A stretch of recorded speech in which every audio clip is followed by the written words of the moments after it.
विविध कार्यकारी सेवा सहकारी संस्था सालेभाटा की वार्षिक साधारण आम सभा संपन्न। लाखनी भंडारा। लाखनी तहसील के अंतर्गत आने वाला सालेभाटा गांव, जो राष्ट्रीय स्वयंसेवक संघ की गतिविधियों के कारण विशेष रूप से पहचान रखता है, यहाँ स्थित विविध कार्यकारी सेवा सहकारी संस्था मर्या की वार्षिक साधारण आम सभा दिनांक 28 सितंबर 2025 रविवार को ग्राम पंचायत शाला सालेभाटा परिसर में संपन्न हुई। सभा की अध्यक्षता डेकराम रांघागड़ाले थे। किसानों की समस्याएं और मांगे। सभा में सबसे प्रमुख मुद्दा किसानों का रहा।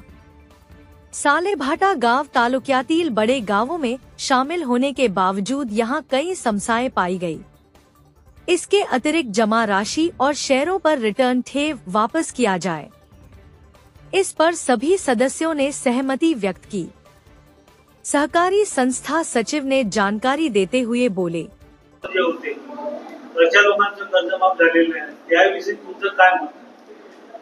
त्यांचा म्हणजे आपण शासनाकडे पाठपुरावा केलेला आहे आणि ज्यांचा म्हणजे कर्जमाफी झाली त्यांच्या खात्यावर पैसे डायरेक्ट आले, म्हणजे प्रोत्साहनवाले, आणि कर्जमाफीच्या बँकेकडे त्यांच्या खात्यावर वर्ग करण्यात आले आणि उर्वरित आहे ते प्रक्रिया ते थांबवण्यात आली, वरूनच थांबली।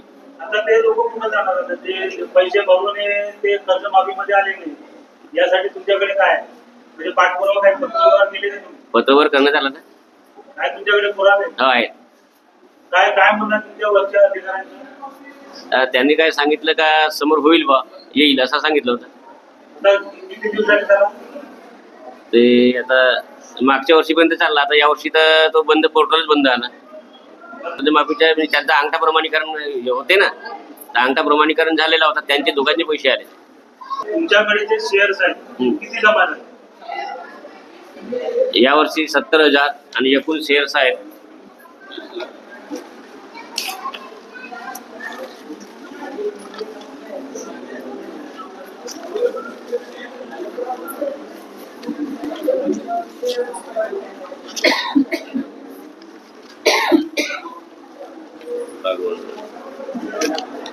20,13,541 रुपये। 20,13,541 एवढे जमा आहेत।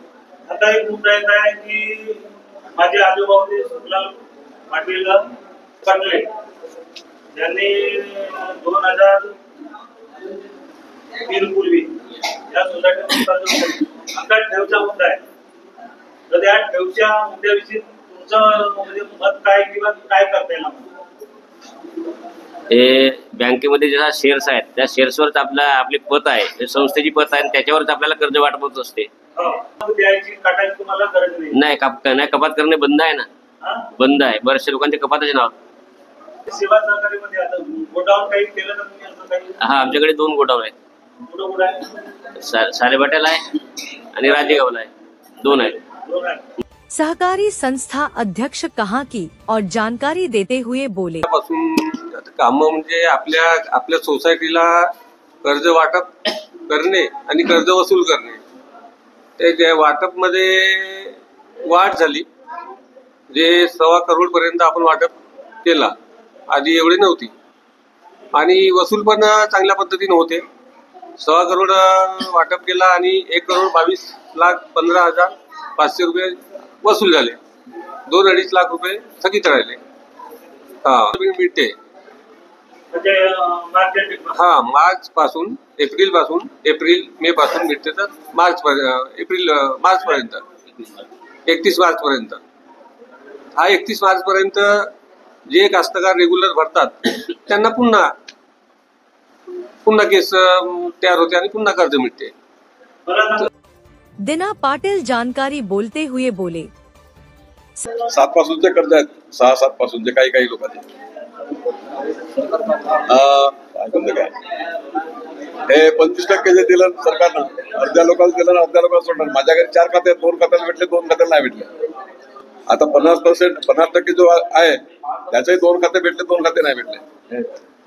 फायदा देण्यासाठी आपल्याला काय करावं लागेल?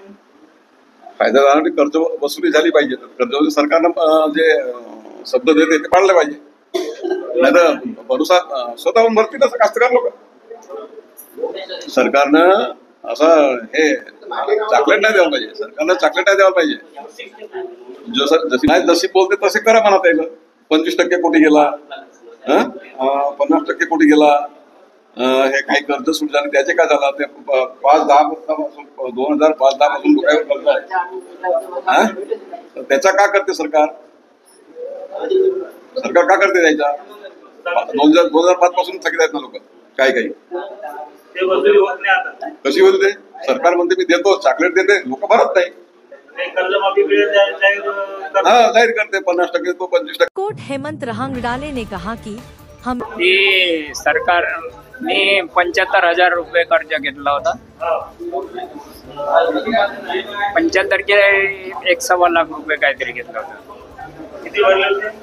तर त्याच्यानंतर ती कर्जमाफी झाली होती. तर त्यांनी म्हटलं होतं की 1.5 लाख माफ होईल, वरचे पैसे तुम्ही भरा. मी वरचे पैसे भरले होते, पण ते 1.5 लाख काही माफ झाले नाही अजूनपर्यंत.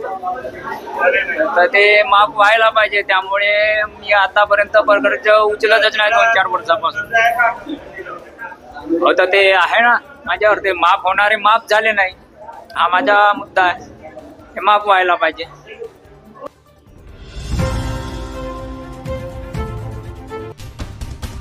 धनंजय चौहान ने सुखलाल सतोबा पटले का ठेव शेयर 25 सालों लाखों रुपए मिले मुद्दा रखा गया। विविध कार्यकारी सेवा सहकारी संस्था सालेभाटा की वार्षिक साधारण आम सभा सफलतापूर्वक संपन्न हुई।